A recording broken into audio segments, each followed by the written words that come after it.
The theme of our show is survival strategies when the world changes around you. But not only just surviving life, but getting to the point where you are emotionally, spiritually, and physically healthy enough to not just survive life, but to actually thrive in whatever stage in life you may find yourself. But we've been talking about getting to the place of thriving in life, and we spent probably the first 6 months of the show talking about ourselves, which we like talking about ourselves, so it was a pretty easy sell to you guys. But we talked about the different parts of self that I believe you have to work on and pay attention to get to the point where you thrive in life. And there were 9 of those. We talked about laughter and grieving, learning to regroup, learning to build a support system for yourself, knowing when to ask for help, accepting who you are, forgiving yourself, respecting yourself, and then embracing those things that are in your life instead of always looking at the things that aren't in your life. We're going on now to talk about our children. And over the next few months, however long it takes, we're going to talk about several different topics. We have about 5 different areas that I want to talk about specifically when it comes to raising our children. The first one is remembering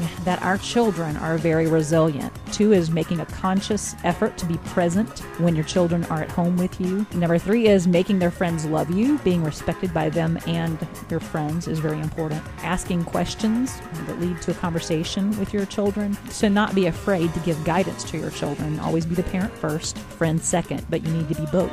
You need to be a friend and a parent, just a parent first, I believe. We're going to talk about that some, but I want to take you on the journey that I've been on over the last 2 weeks. I was going through a time in my life where it seemed like things had the appearance of really coming together while the hard evidence around me was still difficult to find. It was a frustrating time. It was sort of frustratedly encouraged, if that makes any sense. Everything in my life seemed to be touch and go. It would start and then stop. It would be yes, but wait a minute, maybe. Almost, but not quite. Not yet anyway, but soon. And now I've finally started walking into it. Being the affirmation whore that I am. I love being told I'm fabulous, don't we all?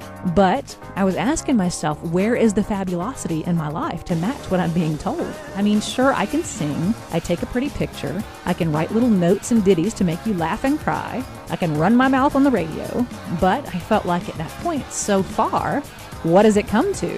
Of what use is all this stuff?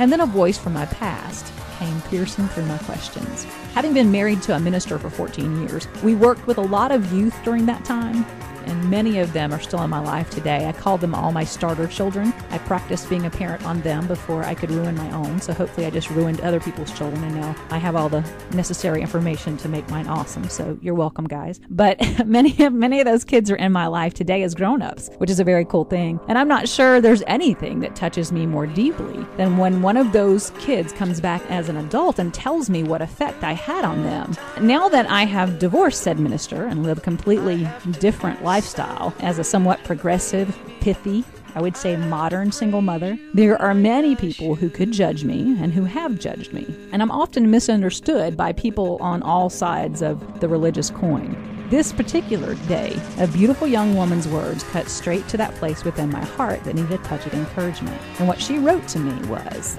"Alicia, you really have a cool heart, a warmness of really seeing others. I always look up to you for that when I was in the youth group, and pure hearts never change. No matter what they go through and what they get wrong or right, they always return to truth because it's home to them." I think I realized at that moment that being stellar has nothing to do with your circumstances. You can have horrendous circumstances and be stellar right there in the middle of it. A pure heart, I agree, is a rare thing and a valuable thing. Now, I wouldn't call my life, my thoughts, my words, my humor, nor many of my actions pure by any stretch of the imagination. I recognized myself in this fact.